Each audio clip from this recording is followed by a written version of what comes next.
Halos na ako kasi may tama na ako. Anong undit ka? Naundid ako nung year 2011. Doon sa area ng Kitsaraw. Paano ka nang undit? Bali nung time na yun, naundid ako nung sa area ng Kitsaraw na yun. Sa Magtabati. Lead scout ako nung time na yun. 2011.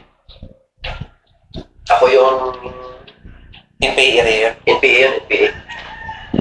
Ako yung lead scout nung time na yun. So, malapit na yun sa objective namin. Bakit yung parang objective lang, hindi naman talaga ganun kakuan? Bali yung objective namin sa, kumbaga parang Pang ilang days nyo na yun? Day. na-inventor kami noon, mga pang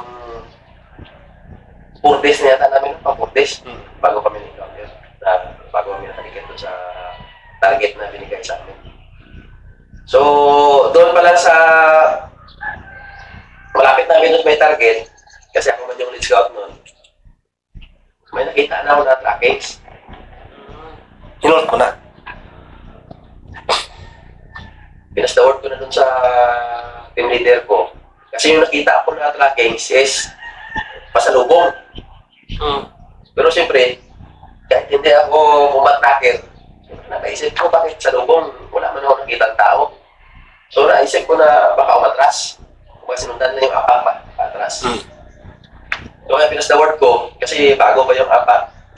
Mga ilang katao, base sa nakita mo, yung sapak. Doon sa nakita ko kasi sa bago kami nabangga, yung dalawang tao yung nakita ko sa harap eh. Tapos may dito sa side. Nakita mo yung tao? Yun yung bagay mo talaga yung sa dalawa na sa harap. Kasi ako yung lead scout. Paano umpisan? Paano kayo nagkakitaan? Yung umpisa kasi nun, yung pinastaward ko nun sa team leader ko na positive, may kalaban. Kasi may trackings eh. Mga anong oras yan? Mga alas 11 na yun, mga alas 11 na ng umaga. Pero ang sabi ng team leader ko, instead na i-alert niya sana yung team, wala yan, maniwala ka dyan, wala yan. Yun yung sabi niya. Kaya ako, siyempre, alam ko na ako kasi kita ko na yung trackings eh. Lead scout ka pa? Oo, ako yung lead scout, tapos pinastaward ko na rin sa, sinabi ko na rin sa guide ko na may ticket siya. Tikitan niya ako para at least kung just in case na magkakutukan, may suporta ka. Yung problema, ayan ako ticket sa likod ko kasi alam mo, kasi pipili yung kita niya na yung trackings na bago eh. So, nag-upi muna ako. Matagal pa ako nag-alis doon bago Nag-forward? forward. Bago nag-forward kasi pinupihan ko muna. Ngayon sa narinig ko yung nalusmos. Nagniling yung kalaban doon sa harap ko. Kasi may sa harap kasi may puno. Tapos may natumba na kahoy masanga. So yun yung natumba na puno na yun. Concealment sila noon? Kumbaga yun yung cover and concealment niya. Na tao hindi mo masyado makita pag tingnan mo lang. Parang wala kang makita kasi natakpan sa mga dahon ba. So narinig ko na yung kaluskos. Ngayon hindi ko mapili mariling. Kaya baka mamaya pabuhin mo. Siyempre yung target na malapit na eh. Mamaya mawala ko. So failure yung pag pinutukan ko. So siniguro ko muna na tao ba talaga o pabuhin mo. Patience ka noon? OP talaga? OP talaga, OP. Nakatrap ka na? Hindi, nakasanding lang. Kasi may puno ko na may camera mo na. Pero nakarili ka na? Nakarili na. Yung baga, yung baril ko doon, andun na nakatutok doon sa kung saan yung may kaluskos. Doon sa harap ko. So, sobrang nainip na rin ako kasi matagal na rin na ako. Sinisinyasan ko na yung guide ko na magdikit na kasi pupunward na sana ako. Ayaw man talaga lumikit. So sabi ko, forward ko na lang. Kasi, kaakyat na sa namin sa taas eh. Kunin na sana namin yung target namin sa taas. So, siguro mga nakahakbang ko ng tatlong hakbang. Ayun na. Nauna putok yung kalaban. Buk. Umano pagkat yung ngiki sa harap ko. Siyempre ang buong akala ko, wala na, wasak na yung dibdib ko. Kasi kita ko yung buka ng kwan eh. Yung baril sa gas suppressor. So, kita ko yung sabi ko, wala na, wasak na yung dibdib ko. Tumba na tutok sa akin. Pero hindi ako tinamaan. Yung unang putok, yung dalawang putok yun, bubog! Pag ganun, siyempre, alerto na ako kasi nakikita. Narinig ko na yung kaluskos. Nakikita na yung tracking. Siyempre, yung baril ko Release na. naka-release na yun, naka-automatic na yun. So, pag putok ng kalaban ng dalawang bisis, sinabayan ko na lang din. So, nakita ko yung kalaban, yung pag sabay ko, tumba. Narinig ko pa yung pinakita ko magtawa sa dibdib niya, yung gumanon yung kalaban. Gumanon. Malapit lang. Malapitan na mga siguro 5 meters na yung namin. Pagitan, 5 meters. So, dalawa sila doon, yung isa hindi ko kasi napatan. Kasi naka-cover yung halos kalate na doon sa katawan niya yung makita ko. Pero yung isa, yun yung napatan kasi wala siyang cover, yun yung concealment lang yung ano niya. Yung mga dahon lang. So, nakita ko siya nung pumutok siya. So, kita ko yung buka, medyo luminis na. Kasi magpaman yung dahon. O, gano'n yan eh. Ayun, yun nakita ko na sinabayan ko. Pero alam mo may tama ka na rin. Wala akong tama doon sa dalawa na yun. Wala akong tama doon sa dalawa na yun. Pero yung dito sa side, meron na mga nakaganon na kahoy yun, no? Yung, kumbaga, paano ba? Paano? Naka-snipe ba? Oo. Naka-ikis na patungan ng kwan nun ba? Baril. Habang nakipagsabayan ako dito sa harap, yung dito sa side, binibirahan. Binibirahan pala ako. Siguro ang iniisip nun, may base ako kasi hindi man ako natumba dun sa yung dalawa. Kaya dito yung target, ulo. Kaya parang, Kasi may best ka. wala akong base nun. So, ang iniisip ng kalaban, baka may base ko. Kaya dito yung target. So, dito, nakasukan ako dito sa kilikili. Pero yung nakatama yung dito sa side. Aside. Kasi yung dalawa dito, wala na, hindi. Pin down na yun. Pinta na yung dalawa. Oo. Yung dito yung natama. Tumagos dito sa kapila.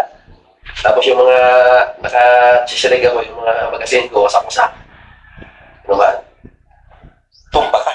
Natumba ako nung pagtama ko dito. Kasi ang plano ko sana, atras pa sana ako kasi kukunin ko ulit yung cover na pinanggalingan ko. Kasi ang plano ko nun, pag nakuha ko yung cover ko, mag-change bag ako. Sabay, assault ko sana yung nasa dalawa, yung dalawa na nasa harap ko. Kasi nasa isip ko, cover na to. Kuha ko na itong baril na to kasi kita ko ba na eh. Pero, hindi ko alam na sumasabay pala dito sa bandang kanan ko. Kaya pinamanaw ko sa gilid. Tapos yung guide ko kasi, nung nagkaputukan, yung ulo andun sa tropa ng harap. So, instead na bukahan niya dito sa bandang side, lalayan niya sana ako, wala. Kasi yung dive niya doon sa likod. Ikaw na yung naiwan doon sa harap. Ako yung nasa harap, ako na mag-isa yun doon sa harap. So, ano, magawa ko doon kasi doon sa harap. Nakipag-pis-to-pis ako doon sa dalawa doon sa harap. May dito ko sa side. Yung wala na nag-alalay sa akin dito sa dapat yung guide ko sana, dito sana sa bubuga sa side eh. Oo. Para hindi ako mapatal doon. Pero wala, kasi pagka-utokan, dahil siya doon sa likod, yung ulo niya doon nakaharap sa tropa. Hindi na siya nakaputok. Eh, ikaw, nawalan ka Hindi ako nung tinamaan ako, yung bigla ako nasumba, Anong inisip mo? yung isip ko,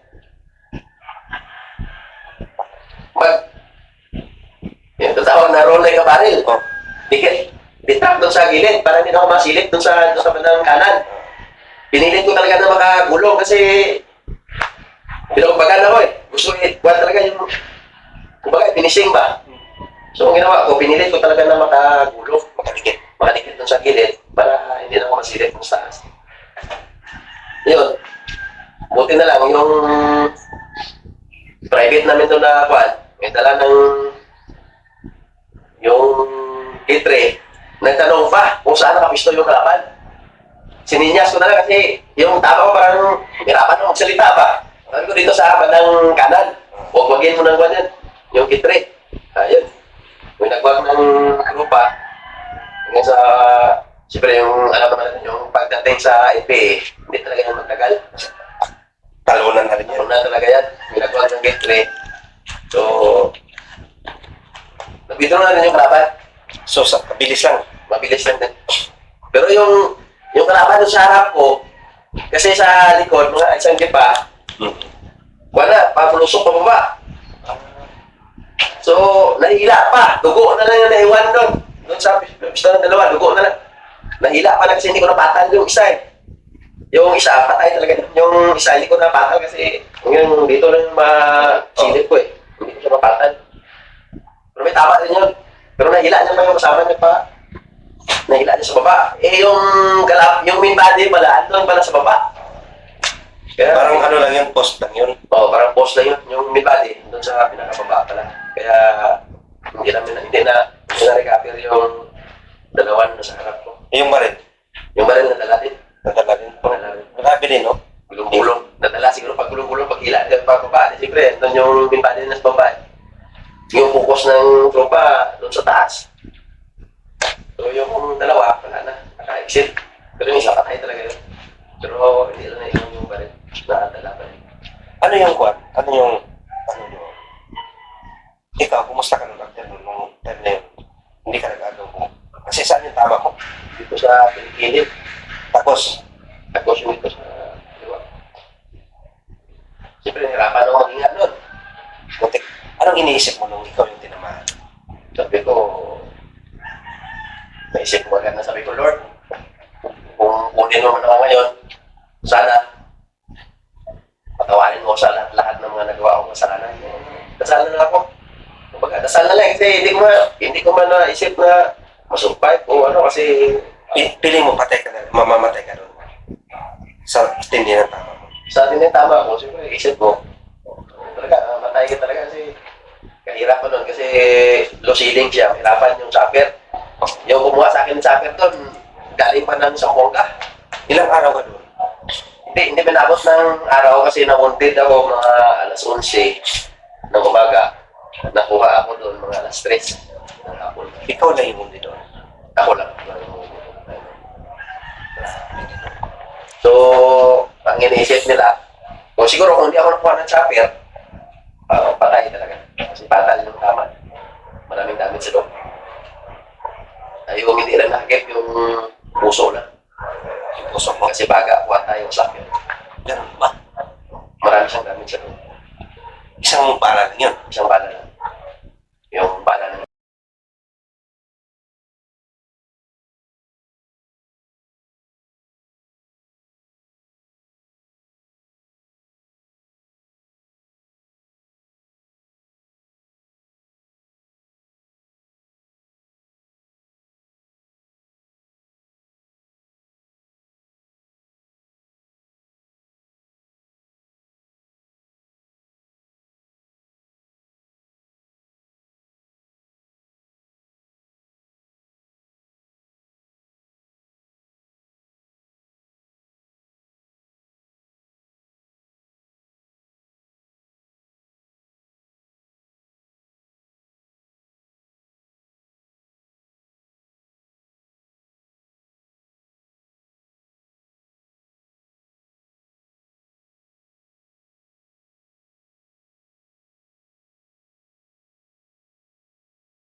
Pinaka hindi ko makalimutan na encounter yung doon sa 499 9-0 doon sa may Basilan. Kailan yun? Mga year 2016. Hindi ko na matansya kung anong buwan, no? Mga siguro mga nagsimula siguro mga June. Bakit anong klaseng pera yun? Bali, Ilang buwan yung halos mahigit 2 buwan bago namin nakuha yung ano, 10 point na formation? yung 9-0. Kasi yung kalaban doon, nakapaksol na, naka-establish na sila dun sa 9-0 sa taas. Anong kalaban nyo doon? Anong klase? Yung mga Usaya. Abu Sayyaf, Malala mo pa yung mga commander doon? hindi ko na masyado matandaan yung Basta kung mga ano yun, yun yung Usaya yun. Abu Sayyaf. That time, ano yung designation mo? Yung time na yon, ako yung team leader. Team leader ka Team doon. leader. Under ka ni Under ako ni si Captain Mendoza nung time na yun. sa pamuno ba ni Captain Mendoza? Rumuno ni Captain Mendoza. Ano yung kuha? Bakit kayo, ano yung briefing? Simula, para umpisa.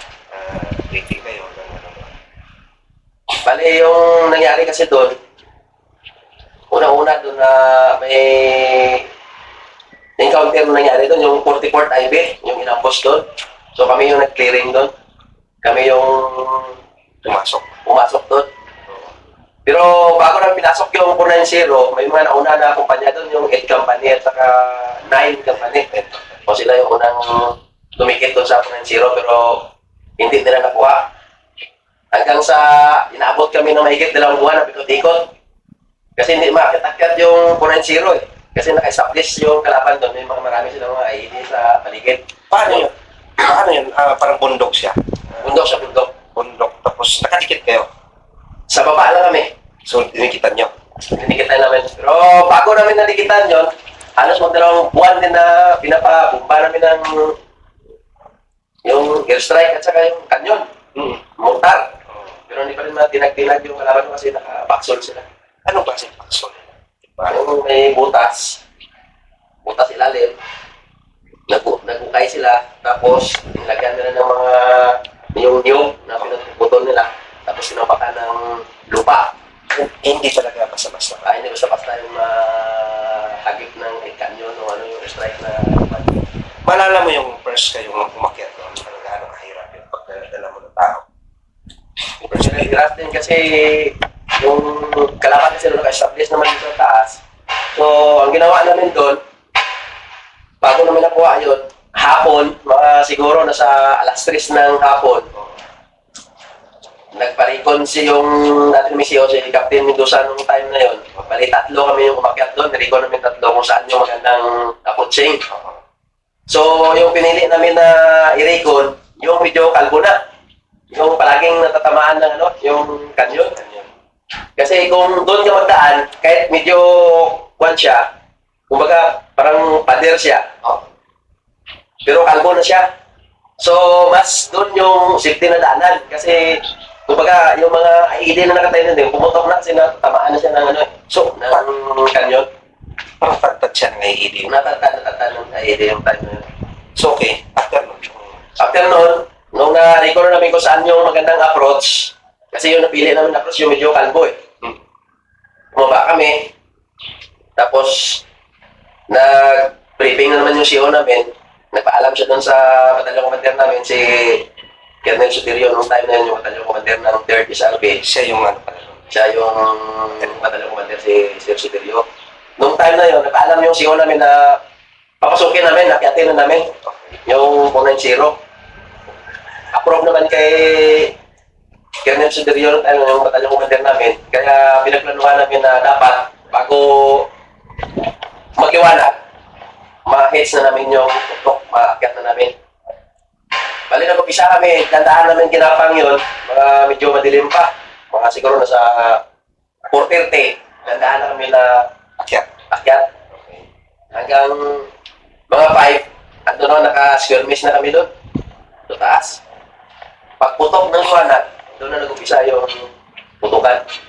Paano yun? Nadikitan nyo yun talaga yung kampo. Nadikitan. So, volume pa na kagad, wala nang Volume file kagad kasi naka-skirmish na kami. Ikaw yung leading team. Bali, Isang kumpanya kayo.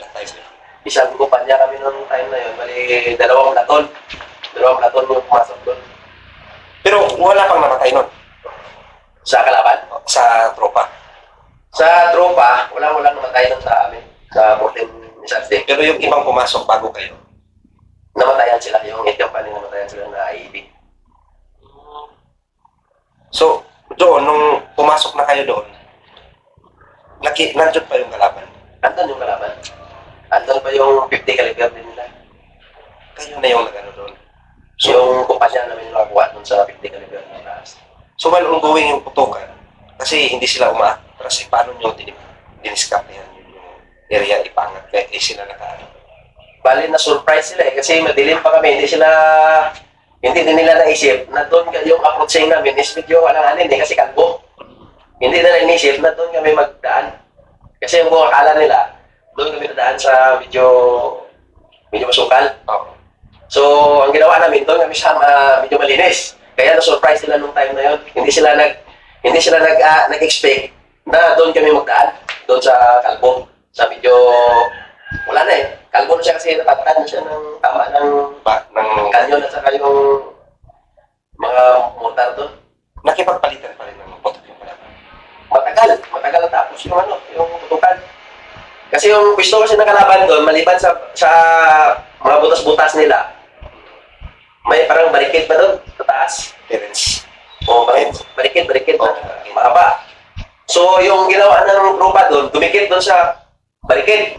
Ito na yung kalaban, dyan sa bila. Parang, dikitan yung labanan doon.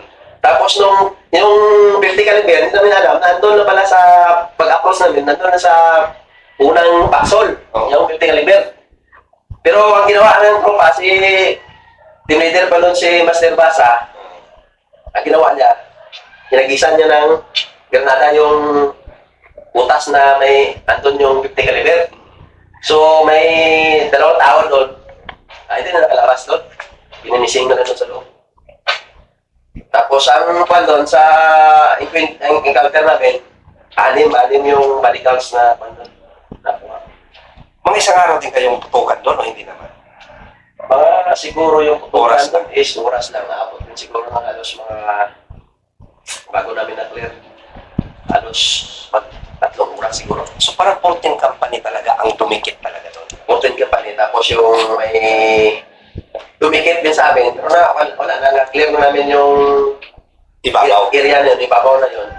Saka may dumikit sa amin na 9 company. Nung time na yun, 9 company. Nung na-clear na, kasi magkuhan sana, yung 9 company, ipanikon sana sa kanila yung may rates doon para mabilis na yung pag-exit pa, exitan. So, meron pa palang IED doon. Nasabugan yung 9 company, kaya namatayan sila ng isa. So clear na yun ha? Clear na yun, pero Recon lang. record na ng daanan. So, hindi na alam na hindi pa pala nakuha yung may IED pa pala na natira doon. Hindi pa clear yung Sumisigaw din yung kalaban ng tayo na putukan niya. Gano'n sila katapang? matapang na yung sigaw ng alawakpat. Kasi yung time na yun, grabe mo yung fire ng tropa, sumasabay din yung laban. Kahit binubumpa na sila, no? Grabe yung tapang nila. Matapang talaga sila. Kasi wala na, hindi naman sila pwede magbaba. Kasi paikutan na yung napuno na yung area. Yung point zero na yun. Point zero. Yung approaching namin doon, bago kami nagano sa Point Zero, bago namin nakapasok doon, matagal pa kami nagtambay doon sa baba. Yung sa baba, hindi kasi nila masilip doon sa taas. Kasi medyo masukal sa baba, maraming yung rabiran sa baba. Rabiran yung Rabiran doon kami matagal nagtambay. Sa baba, bago namin kumain sa baba. So parang rabiran yung terrain doon. Rabiran sa baba, yun sa taas. Mga niyugan doon sa taas. Tapos may mga rubber din. Hindi naman ganun kalaki, kataas yung bundok. 490, mataas-taas din siya. Nag-iisang bundok lang yun na naka-stronghold talaga. Sila ano yung kampo talaga. Kumbaga parang kampo na rin kasi puro may mga paksol na sila na ginawa. Kumusta yung tropa sa inyo? Sa tropa namin, sa 14 company, marami din yung wounded, pero mga slide na din ng tama. Walang medyo Wala naman yung medyo malala. Ikaw, kumusta ka noon? Hindi ka na-wounded doon. Sa awa ng Panginoon nung time na, hindi man ako namunti. Pero yung kabag, din talaga. Normal yun na kakabahan ka talaga kasi yung kalaban, kumbaga lumalaban din. Buti sana kung tubig yung bala nila, pero tingga din. Hindi mawala sa atin na yung kaba. Ano yung naging nakuha niyo doon sa area? Yung nakuha namin sa area doon, maraming Ano yung na-recover? improvise na yung IED. Tapos, body count. Tapos yung 50 caliber. So, yun yung pinakamalaking 50 caliber. Oo, yun yung pinakamalaki na score ng Corpeno, yung 50 caliber. Tapos yung mga body count. May mga baril-baril para iba. Meron, may mga banduler doon. Tapos, maliban dun sa 6 na dineclare na kwan, na body count, marami pa yung wounded sa kalaban. So, marami yung mga bloodstain na yung kung saan sila pa-withdraw. So, ilan na lang din yung nag-strong hold the line doon, kalaban. So, estimated na kalaban dun sa taas, nasa 15 or 20 katao. Pero grabing yun, posisyon nila. Grabe kayo mga nakapaksol sila. Kahit pag buwan-buwan yung gera, hindi sila mapasok-pasok. Hindi yung basta-basta mapasok pag hindi mo talaga malikitan. Paano nyo tinapangan yung desisyon na akyatin yun? Sa dami-dami yung kumpanya doon, kayo pa ipilikit. Anong sabi sa inyo? Bali, may kabady kami doon sa baba. Yung LRC. So, may LRC din. LRC. So yung magkuha sana doon is yung LRC. Sila sana yung pakyat doon.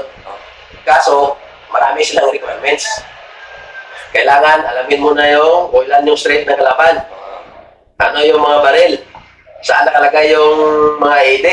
Saan yung magandang approach. Marami silang requirements bago nila pasukin. So, kumbaga siguro nainis na rin yung CEO namin. Kaya siya na yung volunteer na kukuha. Ayun, napahiya yung LRC. Matapang din talaga yung mamumpun sa inyo. Sino yun Si Captain Mendoza nung time na ngayon, medyo tinagkir din na yun. Ano din yung pagdadala yun? Anong sinasabi niya palagi sa inyo? Mag-ingat. Ingat. Yan, mag-ingat. Tapos, palaging manalangin. Sa pagdadala ng tao, ano yung leader ka na? Ano yung hindi mo makalimutan na karanasan sa kanila sa mga tawagan mo? Lalo na sa encounter. Siguro lalo sa mga encounter, kahit sabihin natin na lahat tayo puro ranger, may iba talaga na Matigas ang ulo. matigas talaga yung ulo, lalo pag inuman mo na mag-asol. So, hindi para parehas yung tapang kasi ng tao. Kahit sabihin natin na puro ranger yung kasama mo. Pero maliban doon sa mga nakaregular, may mga siguro may mga private tayo, may mga Teal Scout tayo na siguro mahirap din i-command na sabi mo na mag-asol. Siyempre, yung iba, hindi nila mapigilan na yung kaba, o madalas kaba, so mahirap talaga siya i-command. Pero bilang isang team leader o ikaw yung platoon sergeant, talagang ikaw yung nag-look out sa kanila. O yun, kailangan talaga na i-supervise mo rin yung tropa mo. I-guide mo talaga. At saka hindi ganun kahirap magdala ng ranger naman siguro. Dito sa unit ng ranger, halos kadalasan kasi puro ranger na medyo smooth na yung fight. Ano iba na lang sa mga private? Sa private talaga, no? During putok, ano yung unang isi-secure mo? Siyempre, pag unang putok, yung mga private natin, yung iba, wala pang experience eh. Kailangan mo pa talaga na manmanan yun. Baka mamaya, kung saan-saan na lang puputok. Instead na yung kalaban yung putukan niya, yung kasamahan natin yung matatamaan. Kaya kailangan mo talaga sila na i-supervise. Yun talaga. Alalayan, yung mga private. Lalo na pag nagputukan. I-guide talaga sila. Dito naman sa amin, pagdadala ng tao, sa baba naman, Lalo na wala nang nasa kampo. Ano naman yung mga paano ka magdala sa kanila? Mas stricto ka ba o compare doon sa taas o moral yung So, dito sa baba, hindi naman kailangan talaga na ispektuhan mo yung tao dito sa baba o dito sa baba. Maliban na dun sa bundok kasi sa bundok, kailangan talaga natin yung disiplina doon.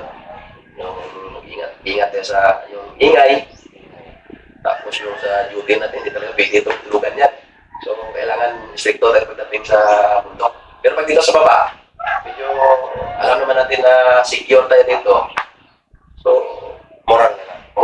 moral na lang yung pan dito. Yung Parang mga banding na banding na lang. so, mga problema na lang ayusin yun yung mga kailangan. May mga kailangan na ayusin. So, ang pagdating ko sa baba kasi yung high moral ng tropa is yung makalabas lang, yung makapasis, maka-weekend. Gaya na ngayon na dito kami, nag-training. So, organisasyon talaga. Bakit ang organisasyon yung kalimutan? Kasi doon ako nagtagal. Ang dami mong karanasan doon. Doon ako nahubog na gusto doon sa 14 company na yun. Ang dami mong mga masasayang alaala din siguro.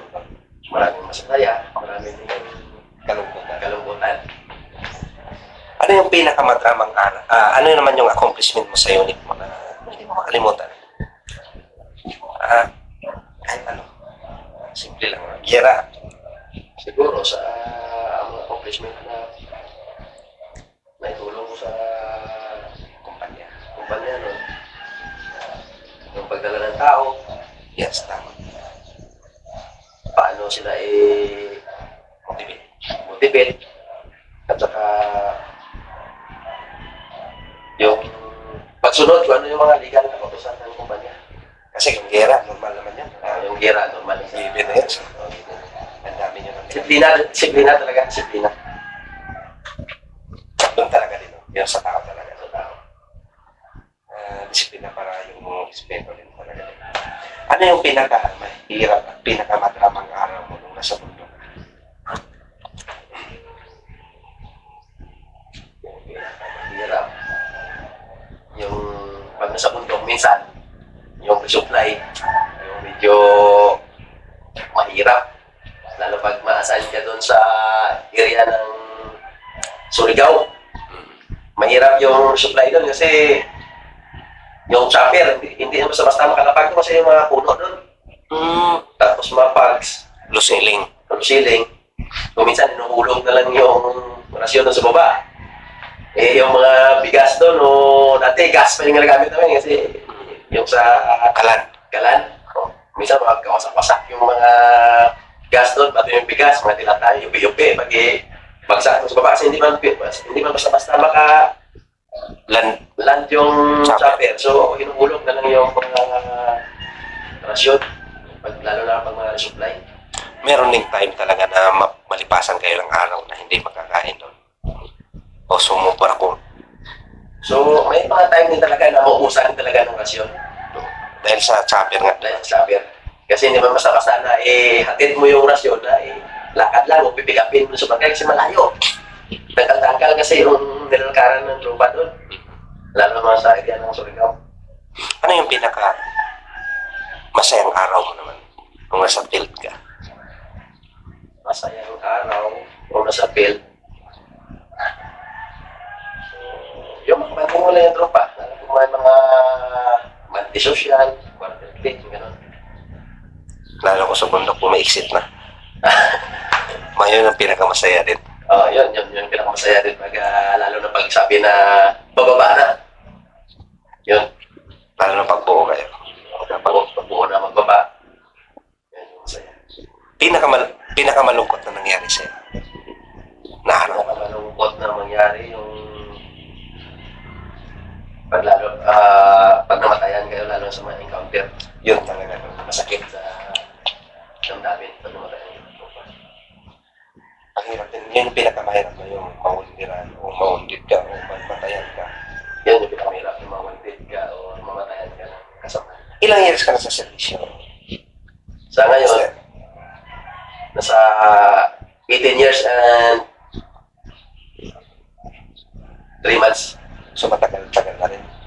So, hindi walang galos yan.